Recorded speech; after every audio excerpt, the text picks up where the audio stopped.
I got into the mortgage industry just, I suppose, by chance, like most people probably, right? I always say nobody goes to college thinking I'm going to get out of college and I want to work in the mortgage industry. It's not usually on somebody's, dream list, I suppose. And so it was just one of those things. Like many people, I fell into it. Right after college, my wife was still finishing up law school. I needed to do something to get out of the house, and so I had started working again. Once I got into it with Bank One, and then moved on to other companies. I really enjoyed working with the people.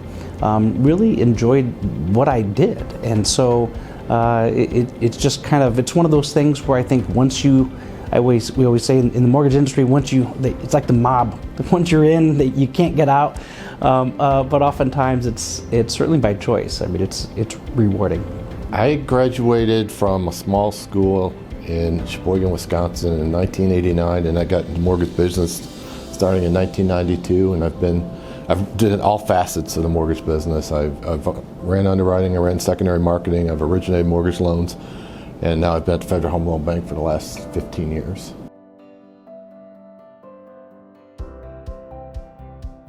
The Federal Home Loan Bank is very unique, as there's 11 Federal Home Loan Banks in the country, and we were established during the Great Depression and to provide liquidity for banks. And now the membership has grown to include credit unions and insurance companies.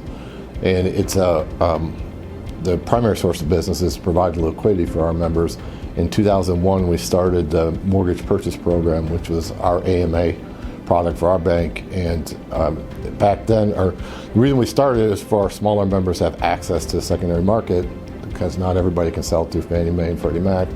And so it was a great program that started, and it's almost getting to 25 years that the program has been in existence.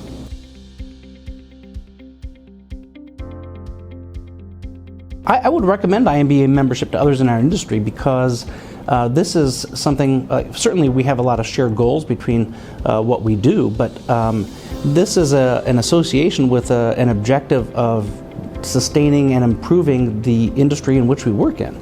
So it goes beyond just trying to help ourselves within our own industry, but it also utilize the same resources and shared resources among the different members to help the community itself, and that in itself, it becomes incredibly rewarding.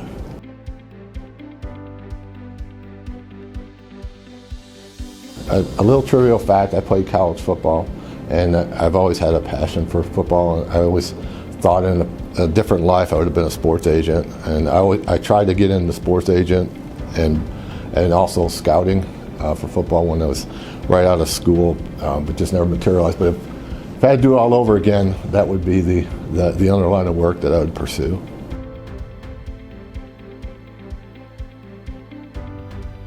Certainly, early on I had mentors that helped me on the servicing side, people that I've worked with for many years. Carla Wise comes to mind, as well as Jackie Barson. She's a fantastic friend. And then once I got over to the investor side of the Federal Home Loan Bank, certainly Dan Green has been a fantastic mentor and really helped shape how I look at things, and as well as managing people, being able to make good decisions, things along those lines. He's been fantastic for me.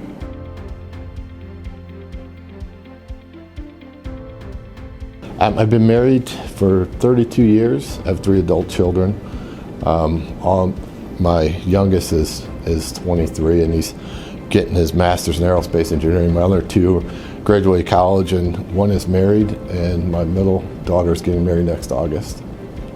So I grew up in South Side Chicago, moved down to Indianapolis in 1993 with Bank One, and I've been down here ever since. So I grew up in northern Indiana, moved to Indianapolis after college. I have a terrific wife of 29 years, and we have 2 kids.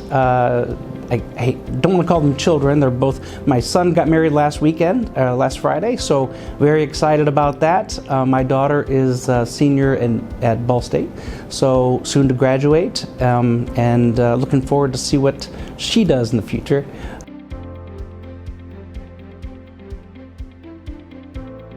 Whew, if I was stranded on an island and had to be with one person from IMBA, I think we'd have to say Greg Pilling, right? I mean, who wouldn't want to be stranded with somebody who's very, very smart, very resourceful, and quite honestly, arguably the nicest person in the world?